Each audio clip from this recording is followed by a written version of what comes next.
Doctors of Reddit, what are some of your anti-vax parent stories? I had a kid come in that was super sick, 3 years old, and in septic shock. He had the flu and another compounded viral infection, or maybe pertussis. Heart rate was close to 200, respiratory rate in the 50s, blood pressure in the 70s.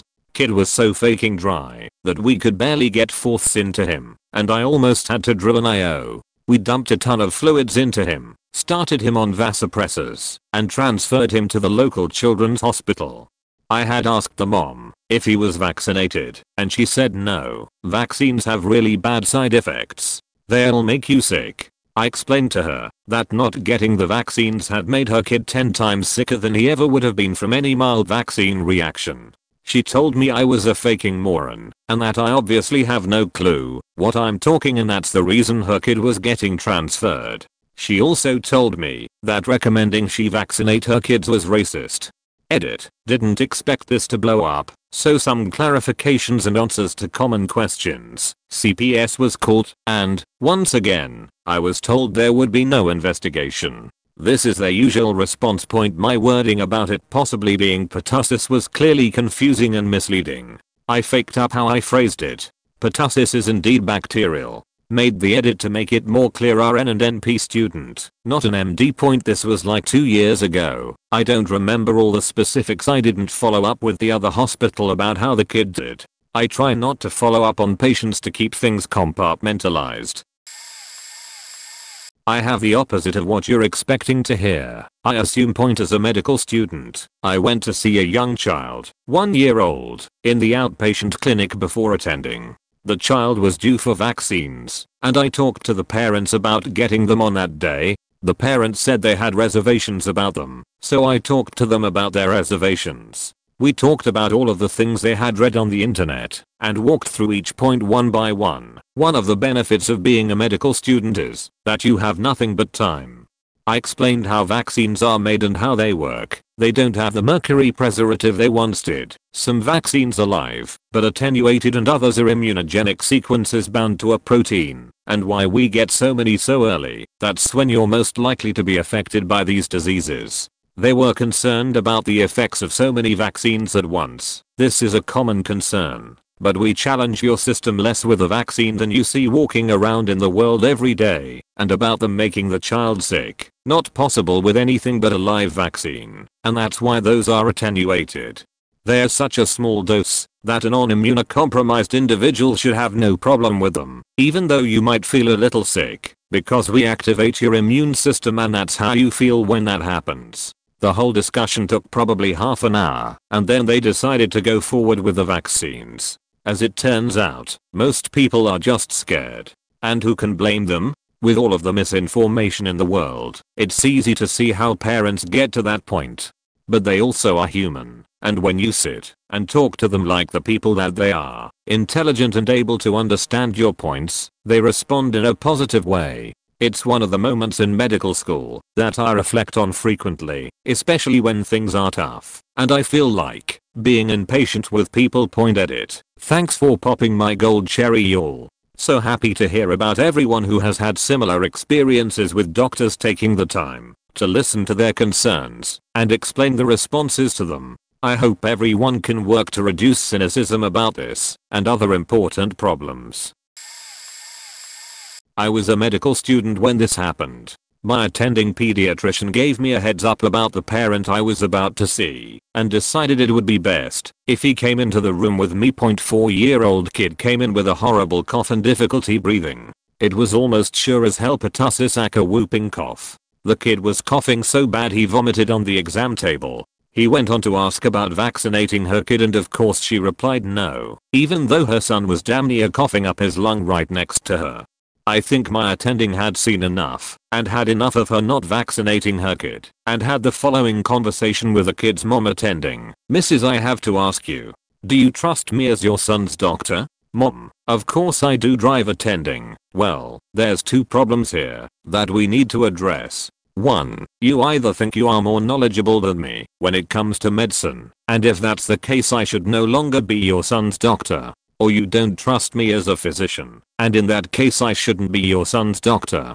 Mom, blank stare on face attending. Will you please reconsider giving your son a vaccine? Mom, no, my attending obviously treated her kid, but after this whole ordeal was resolved he fired her and her son as a patient and referred them to another pediatrician. He had enough of her shit. I respected the hell out of him after he pulled this move. Edit. Thanks for the hardware, kind stranger. I'd like to take the opportunity to educate people on vaccines.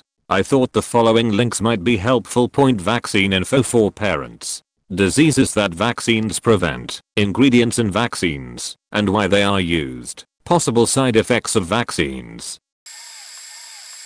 I had a mother bring her child to see me as a new patient. When I saw that he wasn't vaccinated, I asked my nurse why not, and she told me that the mother had a religious exemption.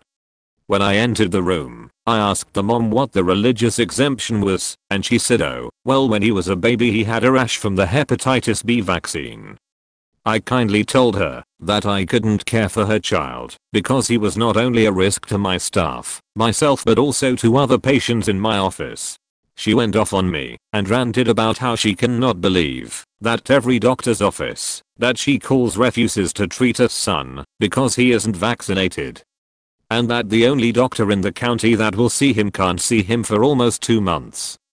I kindly stopped her and said if I was one of the few that refused to treat your child, I would understand your frustration. But don't you think there's a message that not a single doctor in the entire county, save for one doctor who did some really questionable practices, think essential oils and stuff, will treat your kid? Maybe there's a valid reason behind it. Yeah, she definitely wasn't happy and left. Edit. Wow, this blew up a lot faster than expected. I'm doing my best to get to some of the comments between patients at work. Love the interaction. Thank you all. Edit 2. I'm thoroughly enjoying all these comments and interactions. RIP my inbox though. Edit 3. Wow, thank you so much for gold. It's truly appreciated. Please consider donating to a non-profit or help to sponsor an orphan for only about $1 a day. Thanks again, kind stranger. Pediatric resident here in the Our Continuity Clinic accepts everyone, including those kicked out of previous practices for anti-vaccination beliefs, which is a bit frustrating at times. Really, it's a mixed bag for how we can handle these patients. Ostracizing the parents is only going to build further barriers between provider and kid, so that doesn't help. Frankly, what has worked best in my experience is to try to understand where the families are coming from, explicitly asking what their thoughts are on vaccines to let them voice their misunderstandings. Oftentimes, this is the first time they've been allowed to talk about their questions and concerns regarding vaccines with a trained MD that doesn't just belittle them. Most frustratingly, it takes patience and time. Assessing where they are regarding change, pre-contemplation, contemplation, etc. helps determine where we are for vaccinating them today, in a month, or in a few months. One thing that I do draw the line on is to make sure that we see these kids more frequently than normal children, as they are at higher risks for illnesses because they are not vaccinated. No room for negotiation on that point. This helps twofold. First, it helps build rapport with the family, but also secondly, if they decide to take a delayed schedule, which is still not ideal, but better than no vaccines, we can eventually catch them up to speed with their vaccinations by frequent return visits. Interestingly, it's always the yoga pants Karen types that are the anti-vaxxer, or pro-measles as I've been calling them lately, rather than the less educated single moms on welfare or the recent immigrants that speak no English. Ultimately, we are the kids' docs and their advocates, and are most effective when we ally with the families, or better put, get the families to ally with us, and do have to be stern after a certain point. It's a mix of being stern, but also compromising to work with families to provide their kids as much and the best, data-supported care as possible. A jury found David, 32, and Collett, 36, guilty of failing to provide the necessaries of life to their 19-month-old son. The criminal conviction carries a maximum sentence of 5 years in prison. Court heard that Ezekiel died of meningitis in March 2012 after exhibiting symptoms for weeks at his parents' who lived on acreage in southwestern Alberta at the time, initially believed were due to croup or the flu. They treated him for 2.5 weeks with natural remedies and homemade smoothies containing hot pepper, ginger root, horseradish and onion, but avoided taking him to a hospital. Edit. To add to this, the father has been sentenced to 4 months in jail and his wife to 3 months of house arrest after being found guilty of failing to provide the necessaries of life for their 19-month-old son, who died from bacterial meningitis. The judge, any reasonable and prudent person would have taken action, he said, as Collett sobbed quietly.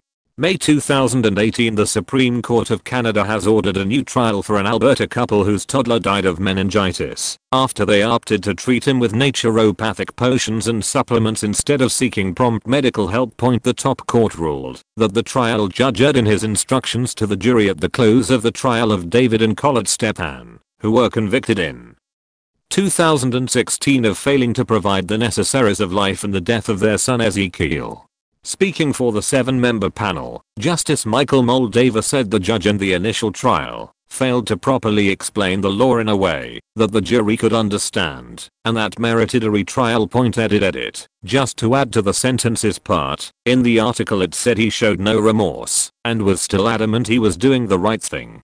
Before handing down the differing sentences for the couple, the judge pointed out that Collett did research and called a nurse about her son's illness. By contrast, he said, David simply got more nutritional supplements and, instead of calling of 911, called his father. The judge said David has deflected responsibility and demonstrated a complete lack of remorse for his actions, focusing more on how the situation affected him as opposed to his son. This story is going to lose something in print, but here goes. Was a med student at the time on a rob rotation. Was waiting for my attendance when he came in and just basically grunted and lightly tapped his head off of his keyboard before beginning to click away. I asked what happened when he explained that the couple that was here for a C-section were refusing vaccinations. Now, vaccinating is a topic I have strong feelings about, so I asked if I could go talk to them.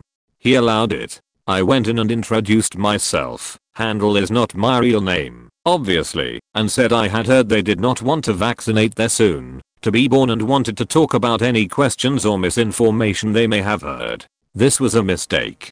Quick picture, young white couple, the father wearing a tank top, backwards hat with a tear tattoo under his eye. You get the idea.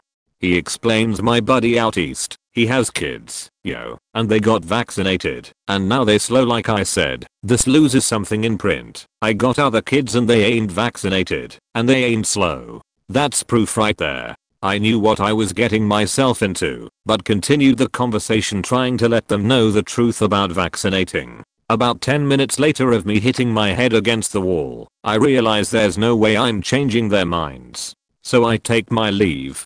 I later came back to help bring the mother in to prep her for the C-section. It was myself and one nurse when the father stopped us and said we can't take his wife anywhere without him. I explained it's a sterile environment and once we get prepped I will come out and bring him in. He still refuses and is getting upset at this point, which is when he drops the bomb. If I'm not there, that's when you gonna put the chip in her. I said pardon?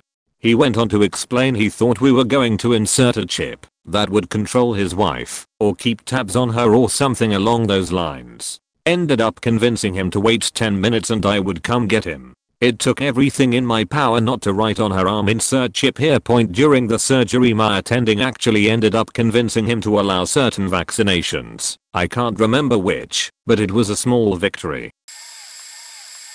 I'm not a doctor, but I work in it at a hospital. I came to fix a nurse's computer in the ER and there was a woman being led out by a pack of half a dozen police officers. She was ranting and raving about how the doctors were killing her baby and she was going to sue the hospital and track down the doctors and have her boyfriend kill them, etc. The whole 9 yards.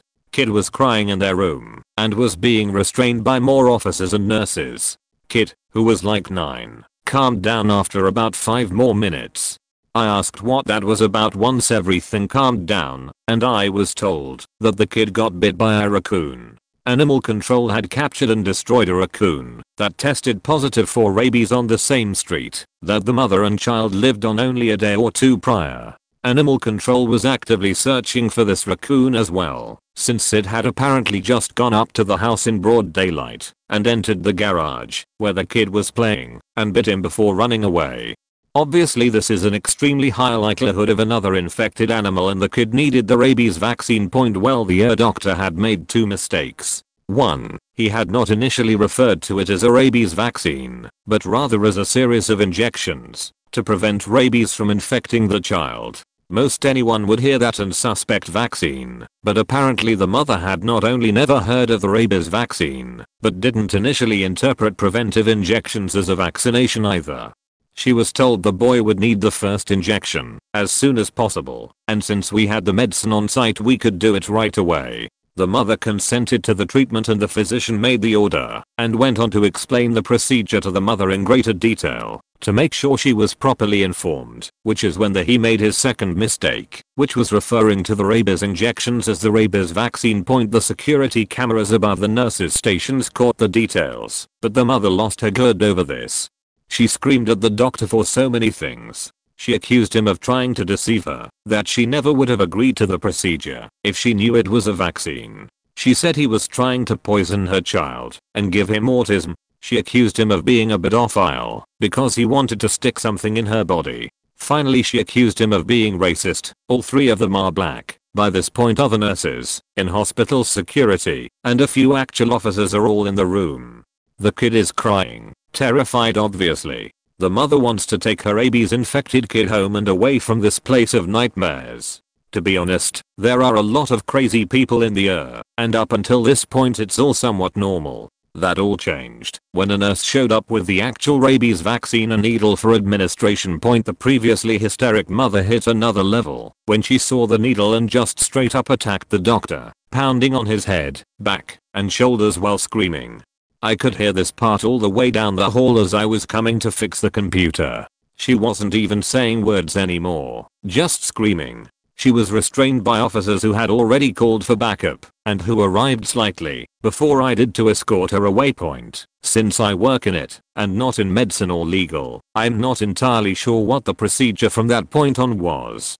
I did follow up with the nurse a few weeks later who told me that animal control had captured and destroyed 2 more infected raccoons in the area, but were not able to determine if either one was the one who bit the kid. The kid did eventually receive his vaccinations and was doing okay. I wasn't told what happened with the mother. That's my most interesting experience with anti-vax people in general. Not a doctor but a parent. When my kids were little, I was active in an online community for parents who were a little more crunchy. I chose this community because I was living in a small, very conservative and right-wing city where I got along with almost no one, and this community was welcoming to people from all backgrounds and races. They were also pretty full of drama and had some very opinionated parents. They used peer pressure and pseudoscience to convince new parents to be fairly extreme with their practices, or they would shame them. Vaxxing was one of those things, along with home birth, staying at home for one parent, breastfeeding, eating organic foods, etc. There were otherwise lovely parents who were shunned for having a hospital birth, using formula or vaccinating. I can't imagine this online community was too different from many around the country. As a new parent dealing with the stress of having a new baby, not sleeping very much, and having your entire peer group shun you for asking the wrong questions, it's really not too difficult to see why this has spread like it did. My kids are secretly vaccinated. I wasn't willing to take the risk for their sake, but I also wasn't willing to be shunned. I'm sure I'm not the only one who's secretly vaccinated, and I wonder if the number of vaccinated kids is slightly higher than reported. Despite being board certified in family medicine and credentialed in aerospace medicine, I have actually never had any severe outcomes directly in my office from parents who did not vaccinate their children. This is due to several reasons. When I was a flight surgeon, I outranked most of my patients, and thus vaccine refusal was not an option. When I became a civilian and was a resident, most of our patients were on charity care and were just happy to be seen. They rarely complained, and while it's a generalization on 2 accounts, most of our patients were Hispanic, and Hispanic patients almost never argue with a physician when it comes to recommendations. I'm Caucasian. It's always white people who have issues with vaccines. While I was still a resident, I did do pediatrics at a large teaching hospital. Watching a child get admitted ill with measles is a lesson in regret. The amount of guilt wafting off the parents of the child was palpable as the child was well past vaccination age for MMR. Parents take on a load of guilt for illnesses that they have zero control over: sickle cell, cystic fibrosis, etc. Meet a parent whose child is admitted for an illness they could have actually done something to prevent. As a physician, you don't get involved in the grief, guilt, or coping process, but I'd be lying to you if we didn't talk among ourselves before grand rounds on that rotation point. What is far more frequent are parents who aren't anti-vax, but I see this a lot in the outpatient setting. I'm not against vaccines, but I think it's better to space them out this way or skip just this one. This we see all the time. You try and work with this sort of patient because you want their child to get some kind of vaccination schedule and you don't want to push back too hard to alienate and drive the family away, but you can't help but inevitably snicker. I'm board certified in family medicine and I follow what the CDC recommends regarding vaccination. There is zero medical indication to delay or change the schedule in any fashion. I didn't design the vaccination schedule. I follow it.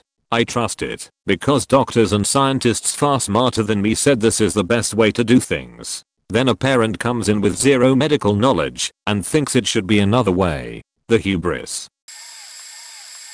Not a drive. When I was a kid I was in Boy Scouts. I was older, around 16 to 17, and one of the younger kids around 12 was from a really religious family that homeschooled all the kids well. This kid had to go to the bathroom at 2 in the morning. So he got out of his tent to go piss. He was barefoot and cut a large slice into the ball of his foot by stepping on a piece of flint. The gash was almost 2 inches long and needed a lot of stitches. I was the largest person at the camp, so I had to carry the kid a mile to our vehicles. The adults and I then drove him to the medical lodge where they would take care of him. This camp had several thousand boys in it during the summer, so they always had a doctor on staff. Well, the doctor cleaned the wound and gave the boy the stitches and then talked to him about the importance of wearing shoes outside. The kid had always gone around barefoot at home, so it was just second nature for him. It's one thing to walk around your manicured yard barefoot, but to walk around a rocky campground at night with copperheads and rattlesnakes is something that should never be done. We were almost done with the doctor when he said he needed to give the boy a tetanus shot. He looked at the boy's medical chart that was loaded on his computer. We had to get physicals to come to the camp. All these were scanned and loaded into a computer so that any boy could go to either of the 2 medical areas and they would be able to look up the info. The drive said he could not give the boy a tetanus shot because the boy never had the initial shot or series. In fact, the kid had never received any shots or vaccines. The doctor was honestly confused as to how the boy had been allowed to come to camp that year. The dad was with us and was basically bragging about how none of his 8 kids were vaccinated. The doctor ripped him a new one and told him how agonizing and painful lockjaw was, so the doctor didn't have the shot that was needed because everyone was supposed to have already had that prior to coming to camp. We had to drive 40 minutes to the nearest hospital at 3 o'clock in the morning. We didn't get back until after 5 o'clock. After that fiasco, our troop told the family that they needed to vaccinate all the kids or they would never be allowed to participate in the troop.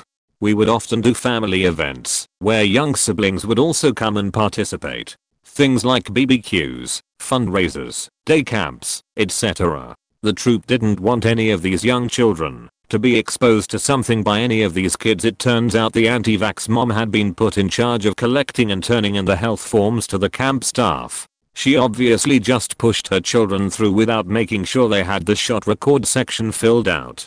The camp staff somehow just missed it. So she was quickly removed from that role and it was given to 2 other adult leaders. The camp also set an earlier deadline to submit medical forms and physicals to give them more time to review everything. The family did vaccinate their kids because they were homeschooled and lived outside the city. This was one of the few programs that their kids could do with other children that were in a conservative-minded organization.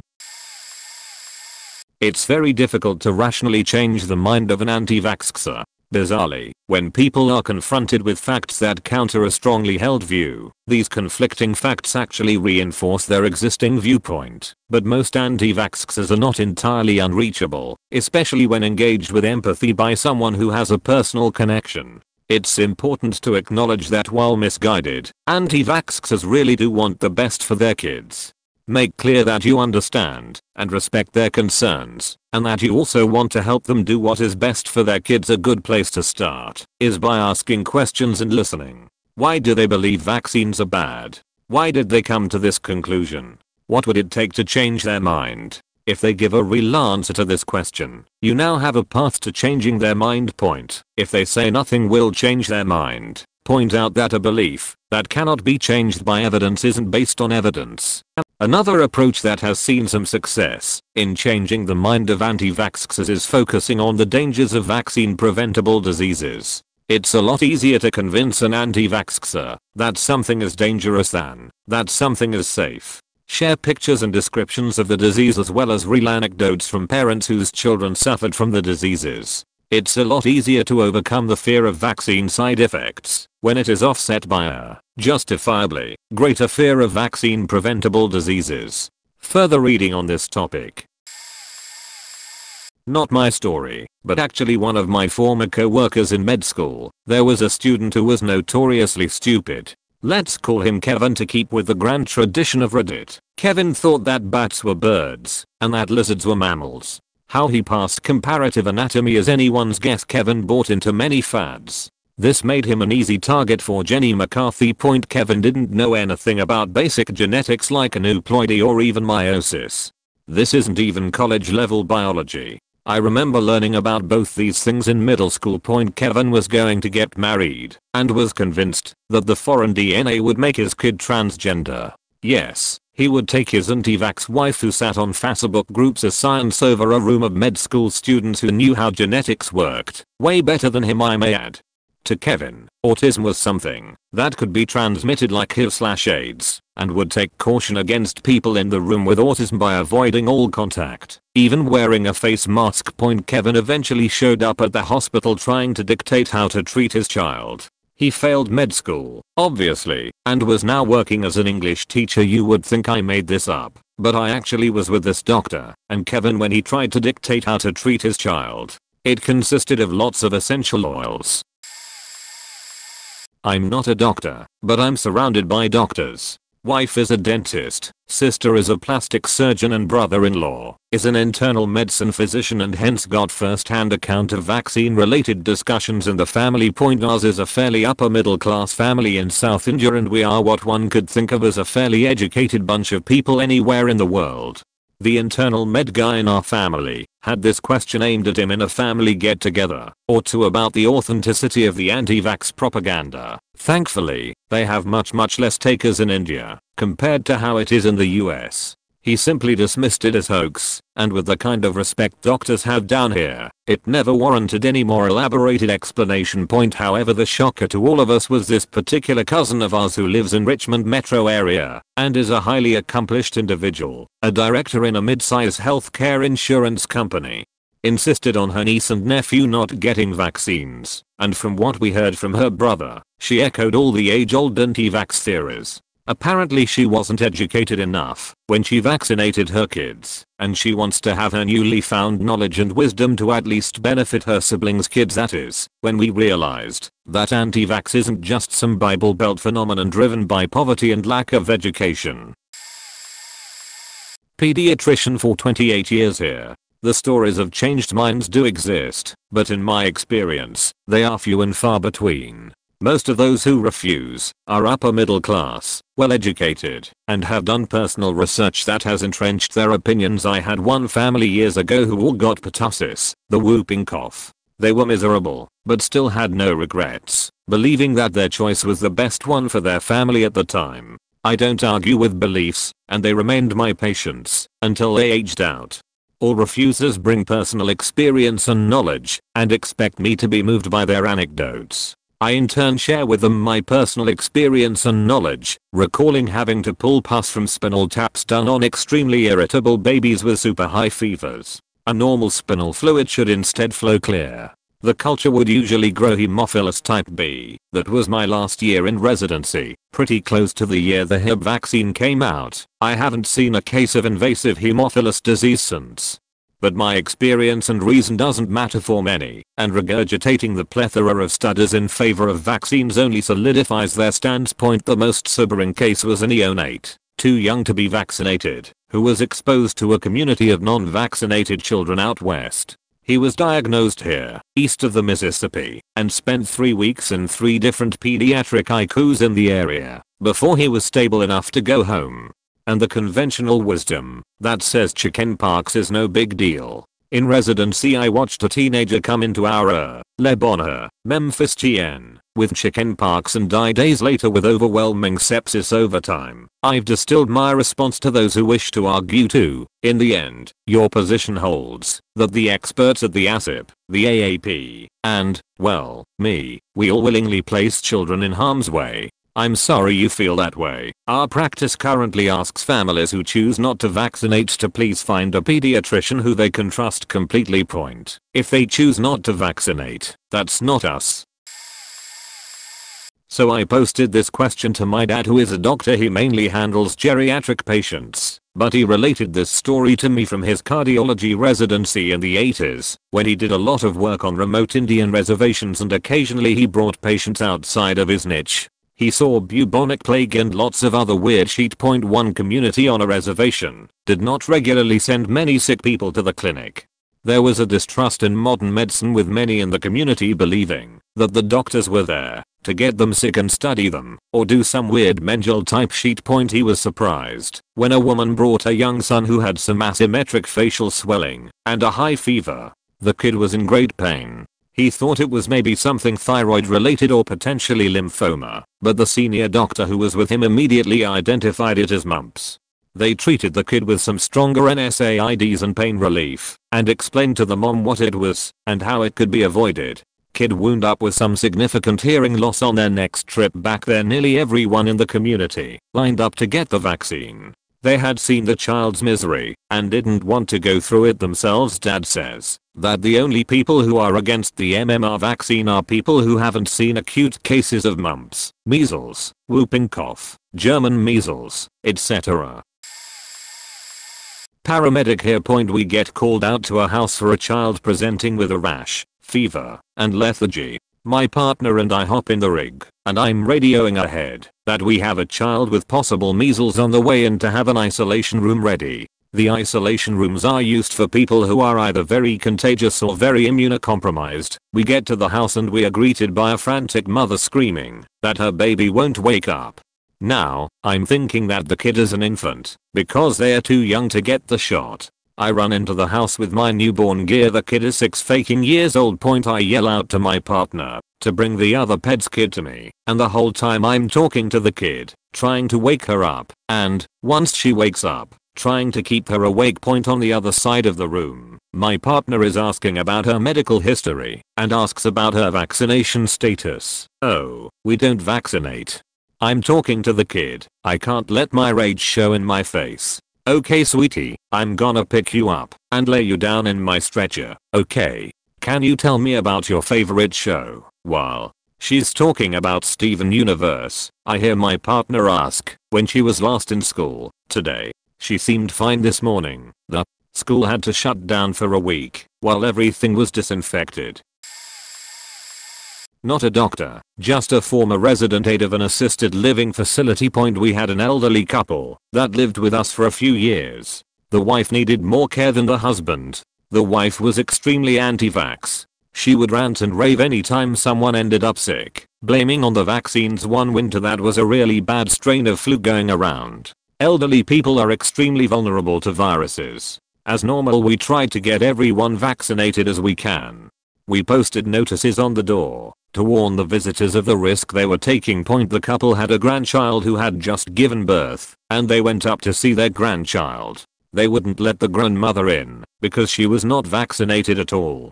Her husband was, which shocked the wife. It seems he had been getting his yearly flu shot when out doing errands. So he visited the grandbaby, but refused to come within a few feet of her just in case. They got back, and the argument that broke out between them was quite shocking. Mind you, this was 5 or so years ago. Wife W, husband HW, how dare you get vaccinated? You don't know what they are putting in your body. You have said your piece and be done with it. I had to listen to you spew such false facts. Why do you think no one listens to you anymore? W, they listen to me. I'm right. You're wrong. You're going to die soon. I just know it. All because of those harmful chemicals you have put in your body. H, I'm in better health than you. I have learned to stop listening to you about this years ago. WN. H, when you nearly killed our son by not getting vaccinated for whooping cough. Your mother wasn't in need of help. I had to take our son to the hospital to keep him alive. He was in the ICU for 2 weeks. Not that you knew. That is all I heard. The fighting stopped later that day. The wife was so betrayed by him, she moved to our other facility. It turns out he, a former surgeon, was vaccinating their kids when they had to stop by work for updates on patients. Apparently the wife has been living under the illusion that her family was unvaccinated. It seems the reason she never knew is she hardly spent time with him or the kids. They haven't slept in the same bedroom for decades. I know of a couple whose first 3 children were vaccinated. The girl was highly antisocial and was bipolar and had major social anxiety. The 2 boys were both autistic. Then, years later, they had another child, so they decided not to vaccinate him because they feared that maybe their children were allergic to something in the vaccines. That child didn't exhibit any of those problems the older ones had. They decided to have another child and again, didn't vaccinate her. She turned out very normal with great social skills. They figured they could wait till the kids were older and their brains were more developed before they gave them vaccines. That way, if there were any negative effects, it would be easily identifiable, since babies can't tell you if they're being hurt by vaccines. Well, the son's 11 now, and the daughter's 7 now, and they're both totally opposite of the older ones. The parents are considering whether they should vaccinate them now, but they are worried that if they do and somehow the children's mental state changes, they will never be able to forgive themselves.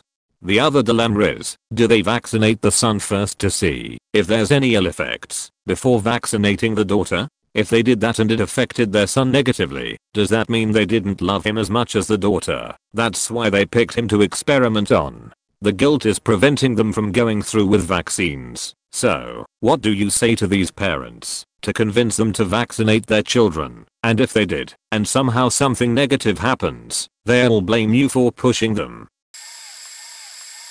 During my 3rd year of medical school, I saw a young mother, mid-20s, 4 times during the course of my peds rotation. She brought in each child for a separate visit, and each time was with a different baby daddy. The first 3 children I saw were growing up healthy and hitting their milestones. The 4th one, though, had just turned 6 months, and I could tell that this baby daddy was completely different from the previous ones. He was maybe about 20, sat in the corner of the exam room annoyed, and didn't help calm his child down when she would cry. When I brought up that they needed to begin the process of getting their child on the vaccination schedule, he immediately said no. I looked to the mother, who had vaccinated her other 3 children, for her input, but she stayed completely silent and avoided my gaze, unusual behavior for someone I had built a rapport with. I turned back to the father and asked him why he didn't want me to vaccinate his child. He looked me dead in the eyes and said, because all it's going to do is make her cry, and it's going to be annoying. I was prepared for literally any other answer, but I maintain this is probably the dumbest thing I have ever heard in my career so far. Idiot. Another anti-vax parent I met was a family who I met during residency. My attending had told me that the family was clearly part of the wandering gypsy community that she has had some previous patients from. Went in to see this 3-year-old child. Would you believe it? He was 67 pounds and looked like a meatball. Couldn't sit up on his own, literally rolled himself onto his feet. Anyways, mom said no need for vaccinations because the spices from the food she fed him would keep him safe. Asked her what she fed him, her other child in the room immediately yelled, Big Macs and French fries. I'm glad I never went into peds for my field. I couldn't handle this kind of stuff. Also, I see this debate often and have been on both sides. When my daughter was about 1 year old, she received the MMR vaccine. Not less than 24 hours later, she began to develop small red dots on her skin and bruises kept popping out of nowhere. As a new parent, I had no idea what to think of this. The last straw was us walking through the grocery store. My daughter tripped and hit the hard floor with little intensity, stood up and had black gums that were gushing blood everywhere. To the ER we went. She had ended up being diagnosed with something called ITP and was just a couple of good bumps away from some serious trouble. Seeing my tiny child hooked up to fourths and miserable in an extra padded crib to protect her was almost more than one parent could handle. I mean, I watched my wife crawl into the crib to comfort her as she needed the love. We were scared as parents for the time being. We asked the doctor what could be responsible for this, and their educated guess was that it was an adverse reaction to the MMR vaccine. Yes, that's what we were told. We decided to hold off on the vaccines until she had developed a bit and wasn't so new in the world. We ended up having a baby boy as well. We just decided to vaccinate both of them just a couple of months ago, both aged 6 and 4, respectively. After what we saw, we were scared to see it again. 3 months later, no ITP into healthy children, but it took a leap of faith for sure. I understand there are ignorant people when it comes to vaccines, but we don't know everyone's experience and therefore should ask questions before we make any harsh judgments, as we humans so often do. We weren't trying to bring harm to other children, just protect us also. What are the dangers of taking an unvaccinated child to a clinic where, assumingly, everyone else is vaccinated? Wouldn't that kill the virus right there? The herd thing maybe? Maybe it's because of the risk of another unvaccinated child being there as well and contracting whatever is there. Thanks for reading, folks. I'm not a doctor, but I used to work in a pediatric office. As a new practice, we would be fairly lenient on vaccination schedules because we needed business, so we would do alternative schedules etc. Well, this one lady calls in a tizzy. Her kid has the pertussis. Of course I'm concerned initially, grab the kid's chart and walk over to the doctor and inform them of the situation. Well, the doctor at the time was with someone or in a room. I hop back on the phone to inform the parent that the doctor is busy for a moment and ask if they mind waiting. Well, guess who flips sheet? This is very serious. Don't you know that my child could die working with the public in that kind of setting? You get kind of used to it. They think we don't have other patients and that we can drop everything. Entitled people, sadly, are the norm. It was her tone and the way she said things though, as if I were the stupid one. That's what really gets under my skin. So I'm thumbing through the kid's chart as she is educating me on how serious the situation is, and lo and behold, what do I come across? A signed refusal to vaccinate form with tap being one that mom signed to refuse point. Because I wanted to keep my job, I kept my mouth shut to the mom. It took every ounce of me not to say what I was thinking. Point TLDR. Certain people shouldn't procreate. Medical doctor, Australia. A bit of a different perspective point. As a medical student, I volunteered at a learning center for children with autism. I remember speaking to one caring and delightful anti-vax mother. She had 4 out of 5 sons enrolled at the center. Point, as we know, autism has an unpredictable but definite genetic predilection in that it can run in families, but without any pattern regarding who it affects. This mother's first 4 sons were fully vaccinated and all had autism. The 5th son was not vaccinated and had no developmental delay. I'm a staunch proponent of routine vaccinations and consider it a responsibility to dispel unscientific information. But how could I convince this mother that all the written evidence was accurate when her 100% rate anecdotal experience spoke the contrary? I used to paint anti-vaxxers with the same brush, misinformed and negligent. This encounter fostered in me more empathy and kindness towards some anti-vax parents. TLDR, met mother of 5 children, first 4 vaccinated and autistic, the 5th unvaccinated and developmentally well.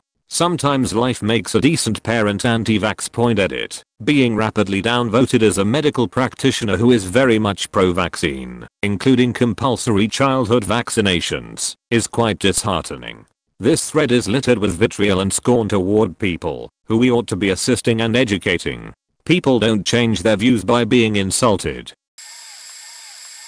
I'm not a doctor, but thanks to my genetic autoimmune disorder, I'm in the hospital a lot. I had to be held in a separate room to wait because an anti-vaxxer with the flu was in the waiting room. I had to faking wait in the sign-in room and be led through back halls to a real room. I'm fully vaccinated, but thanks to genetics your choice can kill me. Later I'm walking to the closet bathroom. Security comes running past and I'm escorted back to my room. All the at-risk patients are, because she is throwing an absolute fit over the doctors wanting to give her an fourth with medicine in it. She's forcing her way down the halls, throwing up everywhere, saying she's leaving. As I'm getting ready to leave, the doc comes in to give me a mask, take the IV out, all that discharge stuff. Same crazy lady comes in on a stretcher by ambulance. Her and her daughter are screaming at each other. Turns out the hospital let the mom check out. Her daughter had to be in her 30s and is still in her work clothes. Scrubs. The daughter is yelling about how her mom is dumb cause she is practically killing herself. And the mom still wants home because she doesn't want autism. The mom had grey hair. If she doesn't have it now, she's not gonna get it. I had to listen to that mess on my way out. Lol. Almost made my 5-hour visit entertaining. Sorry for the grammar. I actually am autistic. It makes communication difficult at times. I don't mind though. A newly minted doctor here, so I have somewhat limited experience, but I have made a few observations. I would say people are anti-vax due to the following factors. Ignorance. Infectious diseases have stopped being the killer that they used to be. It is very emphasized that pneumonia is the only infectious disease that is in the top 10 causes of death. Thus benefits of vaccination are not immediately apparent and the downsides are invented/exaggerated by social media.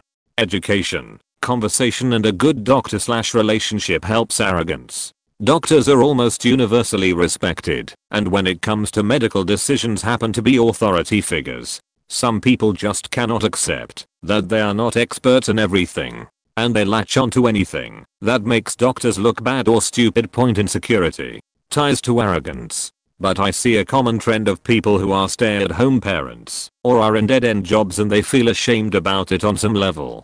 They consume these conspiracy theories because they make them feel good about themselves. Also entire communities form around these beliefs, and it is very comforting to be part of a selected community. One image from Facebook comes to mind where there are two images, a tiny brochure with a caption, "What doctors know about vaccination," and a massive time with a caption, "What I know about vaccination." Basically, people want to feel good about themselves, and it is much easier to tear others down than to elevate oneself. Laziness. Sounds crazy, but this is a big part of it. If people truly believed that vaccines are dangerous, they would not care about fines or being barred from public schools. However, countries that implement these measures end up with much higher levels of vaccine compliance. Suddenly. Paranoia/skepticism. Skepticism is a nice healthy quality to have. However, skepticism needs to be moderated as well. Corporations are soulless machines designed to make money. Corporations do influence legislators and physicians. There is room for suspicion here. However, vaccines make very little money. There is a lot more money in treatment than prevention. A paranoid part of me would not be surprised if it turns out that anti-vax is pushed by corporation stubbornness, also tied to insecurity and arrogance. Once people make a decision, they are invested in it. I guarantee that there are parents out there who lost their children because they did not vaccinate, and they doubled down instead of changing their minds. After all, if they admit that they were wrong to not vaccinate, then they are bad parents for exposing their child to needless danger. Overall, intelligence plays almost no role here. I have seen anti-vax parents from every stratum of society, from every generation, from every gender, and from every political affiliation. As for the trauma angle, anti-vax people have no issues getting shots or treatments when they get sick. Their mistrust in doctors seems to last only until their child is seriously sick or they themselves are mildly in pain. Notice the hypocrisy. My boyfriend's parents were hippy-dippy weirdos. They didn't vaccinate any of their children and only ever took them to the family doctor, who was actually just a stoner biologist that lived with them in their caravan family point having not been vaccinated against anything. The children were left to their own devices while the adults got high and or went exploring. 3 of his siblings died from tetanus, while 2 others died when the camp got whooping cough. He also had many younger siblings that would simply wander off and never come back. Eventually, most of the children got mumps and 2 of them developed meningitis, including my boyfriend. The other children got over the mumps, but the ones with meningitis were eventually sent to the hospital. My boyfriend made it by the skin of his teeth, but the other child passed away. The family had lived completely isolated from the rest of the world up until then, but the meningitis incident was enough to get my boyfriend out of there and have the rest of the children removed. We have absolutely no idea what happened to the caravan family or the other children. My boyfriend was adopted a few years later and caught up with the rest of the world after a few more. He has memory problems, can't deal with numbers, and has issues with balance, but he's so emotionally mature and is one of the kindest, most selfless people I've ever met. It's sad that he has neurological problems, obviously, but I think this is probably the best outcome he could have had. I met him when we were young adults and he doesn't remember a whole lot of what happened, so this is just bits and pieces of a much larger story. I hope it's cohesive enough. Not a doctor, but a scientist working in medical communications. Had a very long discussion with my friend, who was scared of her baby's up and coming vaccinations. She was worried because 1. She had 2 friends whose babies had vaccine injuries and 2. Her research had not found much on vaccine injury from credible sources. My approach was to put everything into context and then appeal to her emotional side, and it went something like this: agree that vaccine injuries do happen, and her friends got unlucky.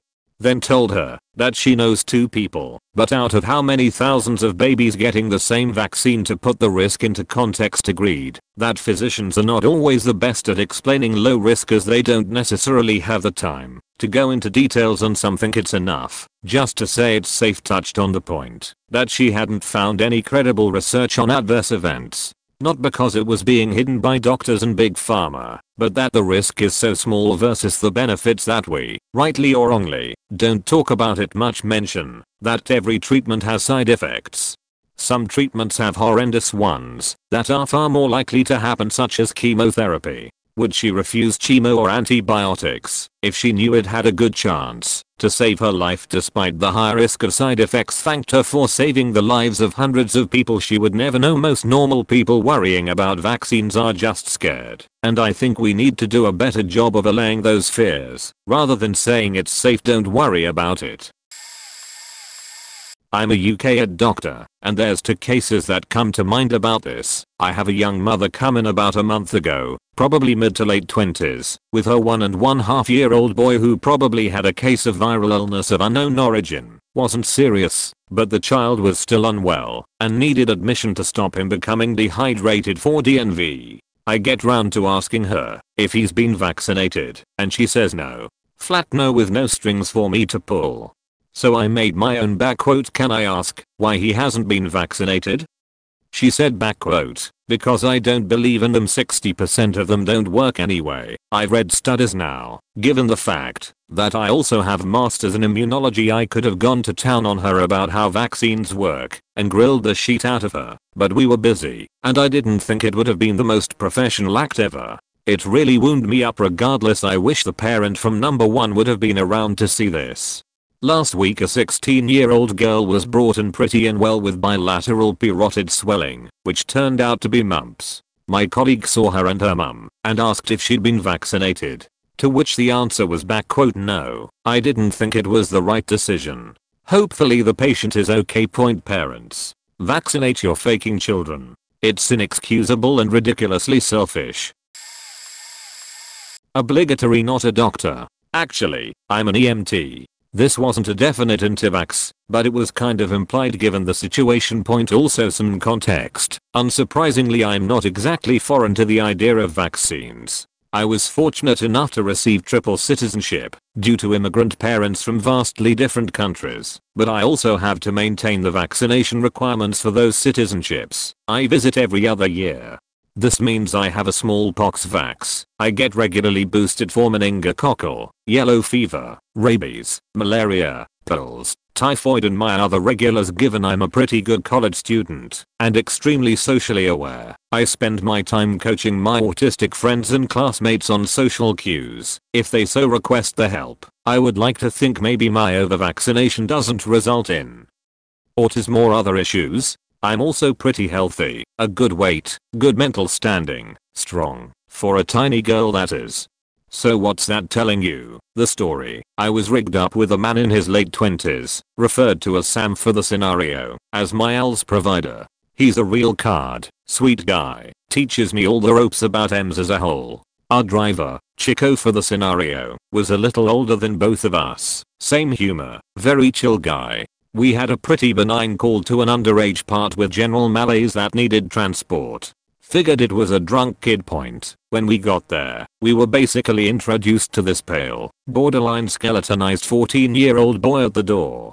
Suddenly the door shuts again and there's yelling. Sam and Chico kind of stand guard. I'm behind them. We radio for police backup, but begin to approach the house anyway. Point after a little coaxing, some screaming from inside, we gain entry by this old woman, namely the grandmother, who just shuffles back into her chair afterwards. She seems in no condition to be of help, and I don't blame her. We step in to find this psycho woman beating the boy hard enough to bruise with a belt in the mom's bedroom. Some of the phrases I still recall well enough were for your own good and evil being tossed around.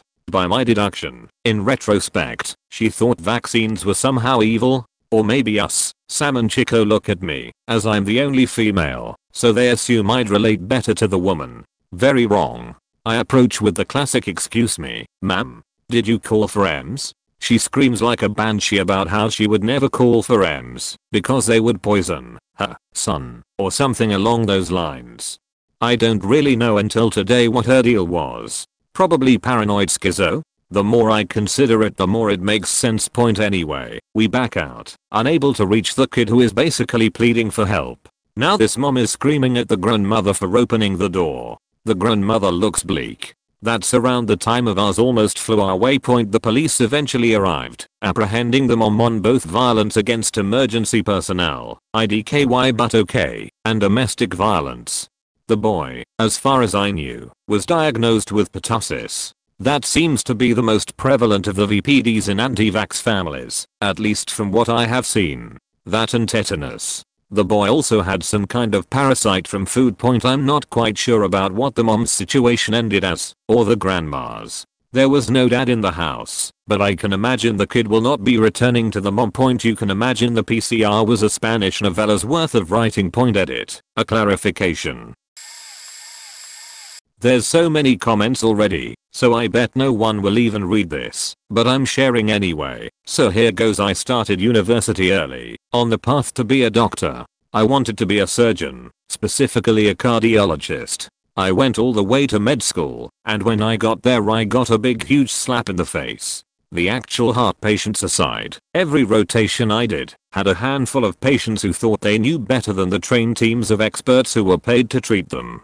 Patients have little to no idea how hard and expensive and emotionally taxing it is to become a doctor. Most people become doctors because they want to help people, save lives, make the world a little less shit than it was before, etc. Patients saw us as know-nothing hacks with fat bank accounts. Yep, that's a direct quote from a patient I treated in the note, docs don't get paid that much, insurance is where the cash is anyway. I had so many sick kids and anti-vax parents come in that it literally broke my spirit.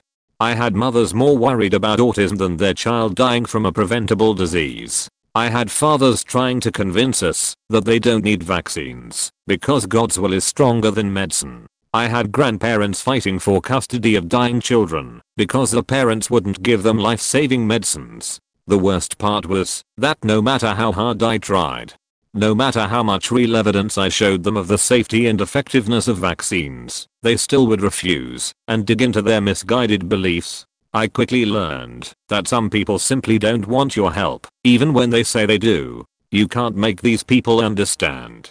These people literally broke me. So I quit. I got my degree in history and language studies. Fourth year med student reporting in point had a rotation with a pediatrician where we ended up in the classic encounter with an anti-vaccination parent. Point, this lady was a conspiracy theory magnet. She casually mentioned everything from 9/11 to chemtrails. Of course she loved the idea of the vaccine conspiracy as well, opting to not protect her 1-year-old to stick it to big pharma. Point, I relayed all of this to my attending after my exam. I would see the patient first, gather history and do my exam to present to my attending physician. He got this sort of lazy smirk on his face that screamed, "Watch this." We go back into the exam room and we cover all of the important bits of a well-child encounter. Growth charts, behavioral milestones, nutrition, sleep, and then we get to vaccines. She lists approximately 15 reasons why vaccines are more dangerous than the disease they protect against, lol. In addition to the various evils of the pharmaceutical industry. Point, my attending listens quietly until she's done with her soapbox about one eternity later, and then interjects with, "Have you considered the possibility that anti-vaccine propaganda could be an attempt by the Russians or the Chinese to weaken the health of the United States population?" In a moment of catastrophic cognitive dissonance, I swear I heard a strange popping noise as her brain misfired. It actually broke her. The allure of the increasingly ridiculous conspiracy theory was just too strong. Point, she ended up agreeing to a modified vaccine schedule. I was flabbergasted. My attending just grinned at me in response. To this day I'm not sure the medical ethics of the situation are totally palatable, but goddamn, the result was amazing. This happened when I was in medical school. I was in my pediatrics rotation, my first one fresh out of exams. At this point in med school you learn everything by the book, and I hadn't learned the clinical way of doing things anyway. The way it worked in his clinic was the secretary would do vitals and we'd get a card with the chief complaint and vitals. So about halfway through I get a card that says, "Vitals, ZCC, mother sent a letter from school saying child needs 6 vaccines to continue on with next grade." This was the time of year the ped's office was busy due to back to school right around the corner and lazy parents remembering they needed vaccines for their children. Point, so I see this lady, she says to me that she doesn't want to vaccinate and that I need to sign the paperwork so the school can accept the child. I told her that's not how it works. No doctor in their right mind would do that. She throws a hissy fit right away because blah blah. I just said the doctor will be in a second and go outside, shutting the door. The attendant comes and asks who the next patient is. I show him the card and say she's pissed about vaccines, and he rolls his eyes and says, "I know this lady. This is her 4th and last child she did this with. All her other 3 were vaccinated eventually, but she tries dragging it out in hopes everyone will forget about it." Point, he says to me, "Get ready to learn some medicine they don't teach in books." We go in, and they immediately start speaking in Spanish. I don't understand Spanish, so I have no idea what they're saying. Next thing he says to me is, "Get these vaccines ready." So I start doing it, and end up with 4 syringes. The kid is in shorts, and he tells me to hold his leg. Point, he grabbed all 4 at once, and stabbed the kid, injecting all 4 in at one time. Said kid is wailing, and he says to him in Spanish, "Your mother did this to you, and keep that in mind next time you get a letter from school." The mother said nothing the whole time, and the kid looks at his mother, and says he hates her. After all the hoopla died down, he took the kid into the other room with Candace, and said to him, "Take as much as you want," then explained to him what happened, and why it happened. Then he said to the mother, "You need to stop this, because in the end you're just hurting your own children." Point, this lady had no real reason for being anti-vax. It was mainly just uneducation and fake stories she hears. She never mentioned autism and the regular excuses you hear.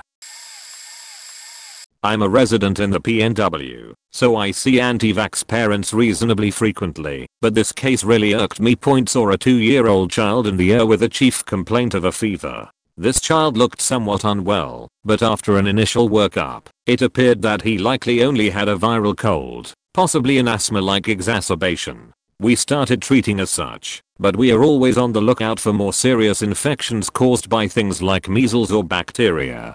Anyways, I ended up asking the child's mother about his vaccination status, and her whole demeanor changed. She was immediately standoffish, bordering on haughty. "That's none of your business. I started trying to explain why it was relev. I'm not going to talk about vaccines today. I've explained myself enough to you people. I decided to let that go for the time being and continued on asking other relevant questions. Upon asking about her pregnancy and home environment, it became clear that she not only smokes cigarettes like a faking chimney around her child, but she smoked 2 packs per day while she was pregnant. This woman had the nerve to berate the healthcare professionals trying to help her child for asking medically relevant questions while hotboxing her son's bedroom on a daily basis. I was too annoyed not to let it go by the end, so I politely mentioned that the most important thing that she could do for her son's health was get him vaccinated, and that the second most important thing was to help him quit smoking. She left the air promptly. Hey, had this yesterday. A relative of mine won't vac her kid, I think, and she has been posting about how dangerous aluminum is. A girl told her to get a grip, to which she retorted, I know my facts, I will not have you spreading lies. So I stepped in. I hate to comment on Facebook, especially about opinions, but I will say this. I was actually reading about this today, and this video is completely wrong. The amount of exposure to aluminum in vaccines, which are aluminum salts, not elemental aluminum, is insignificant compared to the dosage required to cause neurological damage. To give some facts, on the LD50 table, which is the lethal dose table, to kill someone or do massive damage with aluminum with is 500 g for an average 180 pounds human. The FDA that regulates vaccines have tenths of milligrams in them. For scale, 500 grams is about 1 million times larger than a tenth of milligram. Aluminum in vaccines is perfectly safe. A baby will be exposed to more aluminum from breast milk than vaccines. It's kind of like making the statement salt needs to be banned. Why isn't the chlorine ingredient in salt seen as not a problem as it's considered a poison? Well, because it's such a small dose that it's fine. Or it's like saying nitrogen is scary because it's used to make cyanide and bombs. Well, 70% of the air we breathe is nitrogen, so again its dosage is a useful link is here.